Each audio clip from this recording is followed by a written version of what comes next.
So hello everyone, कैसे हैं सभी लोग? कि आप सब बढ़िया होंगे। स्वागत है आपका हमारे को नई वीडियो में। तो आज की इस कंप्लीट वीडियो में हम बात करने वाले हैं पार्ट थर्ड के बारे में, जो कि आप लोगों का दो पार्ट आ चुका है, पार्ट 1 पार्ट 2। अगर नहीं देखा तो जरूर देखें, उसमें मोस्ट इंपॉर्टेंट क्वेश्चंस 5 नंबर के बताए गए हैं और इसमें टिप्पणी लिखने वाले या फिर 1 या 2 नंबर में पूछने वाले क्वेश्चंस बताए जाएंगे। तो वीडियो बहुत ही हेल्पफुल होने वाला है और वीडियो को लास्ट तक जरूर देखिए। हो सकता है यही आपके एग्जाम में पूछ लिया जाए, तो या जब भी पूछा जाएगा तो बढ़िया नंबर पूछा जाएगा, तो आपको बहुत हेल्पफुल करेगा ये। तो चलिए वीडियो को शुरू करते बिना किसी देरी के। और उससे पहले अगर आपने अभी तक क्रेशनोस में ज्वाइन नहीं हो तो तुरंत ही इस पर कॉल या व्हाट्सएप पे मैसेज कीजिए और तुरंत ही आप लोगों को ज्वाइन कर दिया जाएगा। फिर 19 रुपये का स्क्रीनशॉट भेजिए उस पर पे और व्हाट्सएप पे, तो तुरंत ही आप लोगों को ग्रुप में ज्वाइन कर दिया जाएगा। तो चलिए बिना किसी देरी के चालू करते हैं वीडियो को। और इसमें सबसे पहला टॉपिक है हमारा प्रज्वलन ताप। प्रज्वलन ताप होता क्या है, देखिए यहाँ पे समझते हैं। और ये पीडीएफ आप लोगों को टेलीग्राम चैनल पर मिल जाएगा, डिस्क्रिप्शन में लिंक दिया हुआ है, तो टेलीग्राम चैनल जरूर ज्वाइन कर लीजिए।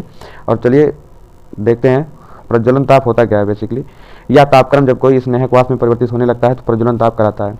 जब कोई स्नेहक वाष्प में परिवर्तित होने लगता है तो प्रज्वलन ताप, तो उसे प्रज्वलन ताप कहलाता है। जब किसी ताप, जैसे कोई ताप होता है जो किसी तापक्रम पर यदि कोई स्नेहक वाष्प में परिवर्तित होने लगता है तो उसे हम प्रज्वलन ताप कहते हैं। जिसका प्रज्वलन ताप अधिक होता है वे बहुत ही अच्छे स्नेहक होते हैं।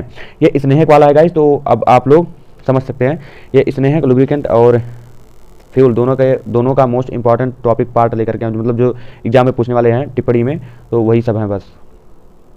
और यह श्यांता विस्कोसिटी, इसमें यह स्नेहक का प्रमुख गुण है। स्नेहकों का वह गुण, यहाँ से इसका डिफिनेशन चालू होता है। तो इसका देखिए, स्नेहकों का वह गुण जो विभिन्न परतों के बीच आपेक्षिक गति का विरोध करता है श्यांता कहलाता है। गाढ़े द्रव की श्यांता अधिक होती है तथा तरल द्रव की श्यांता कम होती है।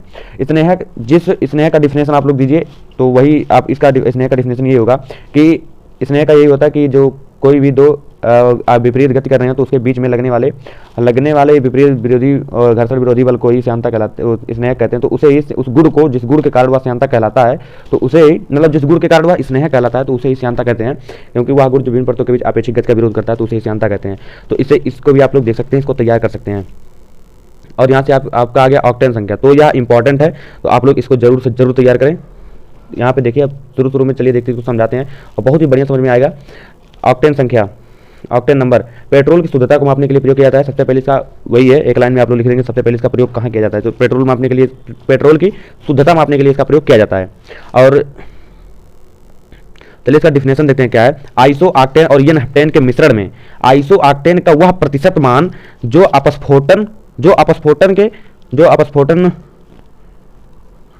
जिसका अपस्फोटन ईंधन के अपस्फोटन के समान होता है उसे ईंधन का ऑक्टेन संख्या कहते हैं। तो चलिए इसको एक बार फिर से देखते हैं। ऑक्टेन, देखिए इसको ध्यान से समझिए अपने दिमाग से।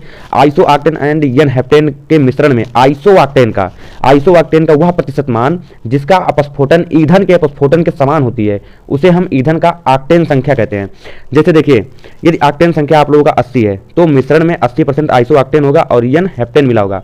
तो चलिए इसको हम बेसिकली समझते हैं अपस्फोटन क्या है। आप लोगों के मन में बहुत से डाउट होगा कि अपस्फोटन है क्या, तो अपस्फोटन भी आप लोग समझ लेते हैं, जिससे कि आप लोगों का ये ऑक्टेन नंबर तभी समझ में आएगा। और ऑक्टेन संख्या तो आप लोग समझ ही लिए हैं लगभग से, अपस्फोटन समझ लेते हैं। तो अपस्फोटन कभी ऑक्टेन संख्या ना पूछ करके अपस्फोटन ही पूछ लिया जाता है केवल। तो अपस्फोटन को भी आप लोग देखिए, यहाँ पर है अपस्फोटन। कुछ ईंधन ऐसे होते हैं जिसका इंजनों के सिलेंडर में ज्वलन समय से पहले हो जाता है। जैसे इंजनों के सिलेंडर में जहां पर उसका ज्वलन होना था उससे पहले वह ज्वलन हो जाता है, जिससे उष्मा पूर्णतः कार्य में परिवर्तित ना होकर, जैसे किसी कार्य के लिए जो उष्मा डाला गया है वह उस कार्य में वह कार्य ना करके धात्विक ध्वनि के रूप में परिवर्तित हो जाता है। कभी कभी इंजनों में जो सिलेंडरों में ज्वलन के समय उससे पहले हो जाता है, जैसे जब उसका जरूरत होगा तो उससे पहले उसका कार्य हो जाएगा। तो वह कार्य किस रूप में आप लोगों का दिखाई देगा? ध्वनि के रूप में, धात्विक ध्वनि के रूप में वह दिखाई देगा। तो उस क्रिया को अपस्फोटन क्रिया कहते हैं। और ये अपस्फोटन क्रिया खराब होता है, अच्छा नहीं होता। जो जिसका अपस्फोटन क्रिया सबसे ज़्यादा होता है, अपस्फोटन मतलब होता क्या है कि आप लोगों का ईंधन जहां प्रयोग होना है उससे पहले आप लोगों का ध्वनि वगैरह, वाइब्रेशन, ये सब में उत्पन्न होने में खर्च हो जाता है। तो यह अपस्फोटन, मतलब इसका जो प्रोसेस है कि अपस्फोटन जिस प्रोसेस में कम रहेगा तो वह सबसे अच्छा और बढ़िया उसकी ऑक्टेन संख्या होगी, जिससे वह ईंधन बढ़िया होगा। तो अपस्फोटन कम रहना चाहिए, यानी कि जहाँ पर जिस प्रयोग में ईंधन को डाला गया है तो उसी प्रयोग में वह लाया जाए, और यह पहले उस क्रिया के एक चरण पहले इसका हो जाता है। तो यहाँ पे देखिए, अपस्फोटन को ऑक्टेन संख्या द्वारा व्यक्त किया जाता है। अपस्फोटन को ऑक्टेन संख्या द्वारा व्यक्त किया जाता है। ऑक्टेन संख्या जितनी अधिक होगी ईंधन उतना ही अच्छा होगा और अपस्फोटन उतना ही कम होगा। देखिए, ऑक्टेन संख्या जितना अधिक होगा अपस्फोटन उतना ही कम होगा। यहाँ पे देखिए अपस्फोटन को आक्टेन संख्या द्वारा व्यक्त किया जाता है। आक्टेन संख्या जितना अधिक होगा ईंधन उतना ही अच्छा होगा, और अपस्फोटन यहाँ पीछे सामने लिखा हुआ है अपस्फोटन उतना ही कम होगा। तो यही है, देख लीजिए। और इसके बाद आप लोग इसको समझ सकते हैं आइसो मतलब ऑक्टेन किसे कहते हैं, आइसो ऑक्टेन और ये नेप्टेन के मिश्रण में आइसो ऑक्टेन का वह प्रतिशत मान जो अपस्फोटन की क्रिया में भाग लेता है। और यहाँ पे चलिए सीटेन नहीं, अभी यहाँ पे देखिए अपस्फोटन को रोकने के लिए, क्योंकि हमने बताया कि अपस्फोटन एक खराब क्रिया जो आप लोगों का जब कार्य होना था ईंधन का, उससे पहले ये कार्य हो जाता है।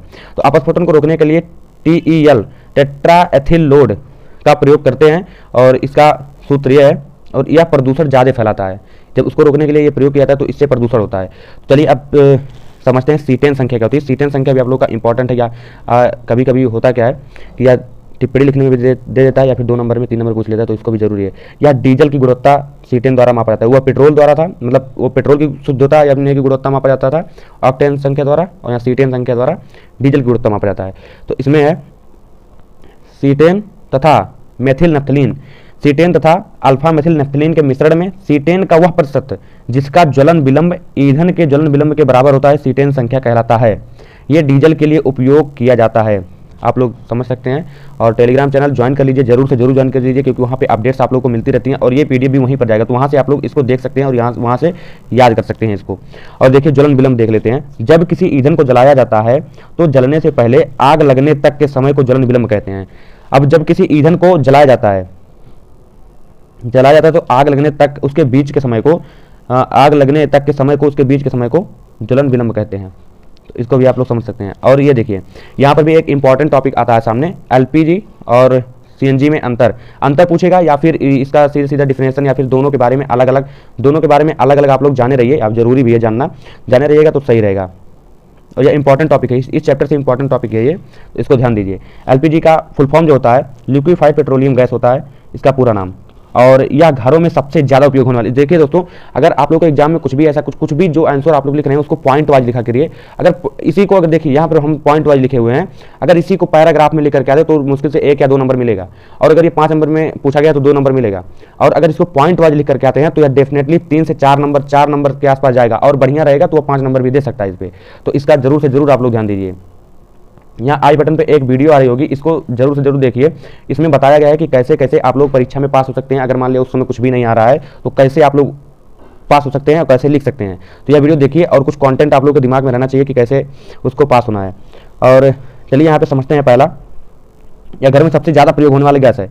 LPG जो होता है घरों में सबसे ज़्यादा प्रयोग होने वाली गैस है, वो तो सभी लोगों को पता ही है। इसका उष्मीय मान 27,800 किलो प्रति किलो कैलोरी घन मीटर होता है, और यह प्रदूषण इससे कम होता है। देखिए, एक घरों में लगता है गैस, घरों में जो घर में प्रयोग किया जाता है वो सामान्य LPG होता है, तो इससे प्रदूषण कम होते हैं, और इसको एक स्थान से दूसरे स्थान पर आसानी से ले जा सकता है। यह सिलेंडर होता है और उसको आसानी से एक स्थान दूसरे स्थान पर ले जाया जा सकता है। और 5वां नंबर है, इसे सिलेंडर में भरा जा सकता है। बिल्कुल जाहिर सी बात है, इसे सिलेंडर में भरा जा सकता है, और तभी तो यहाँ पे यूज किया जाता है घर में। और इसमें ज़्यादातर N ब्यूटेन तथा आइसोब्यूटेन का प्रयोग किया जाता है। 7वां है, बदबू के लिए इथाइल मरकैप्टिन आती है, जो मतलब बदबू दूर करने के लिए, यहाँ पे दूर लिखा है, बदबू दूर करने के लिए इथाइल मरकैप्टिन आती है, तो उससे बदबू दूर हो जाता है। तो जो भी हैं आप लोग इसको देख सकते हैं, और एग्जाम में कुछ लिखने का कंटेंट चाहिए आप लोगों को तो उससे लिख सकते हैं। और सावधानियाँ क्या क्या है LPG से, जो किसी भी चीज़ की जो कुछ भी जो होता है जिससे फायदा होता है तो उससे हानि भी होती है, कुछ सावधानियों की भी कमी भी जरूर होती है।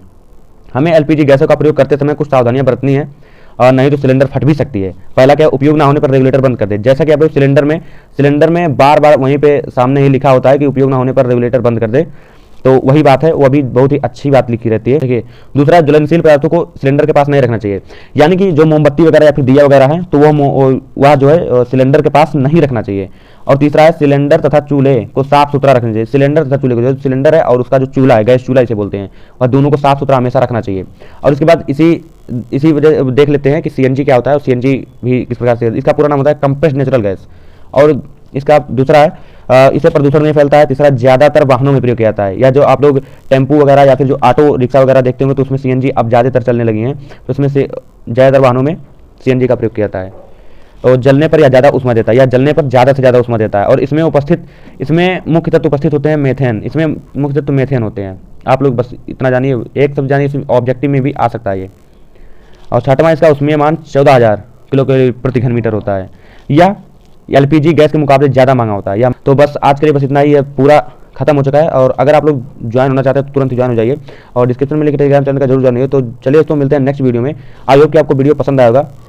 तो चलिए दोस्तों मिलते हैं नेक्स्ट वीडियो में। Thank you and thanks for watching. Video देखने के लिए आपका बहुत बहुत धन्यवाद। Bye bye, Tata.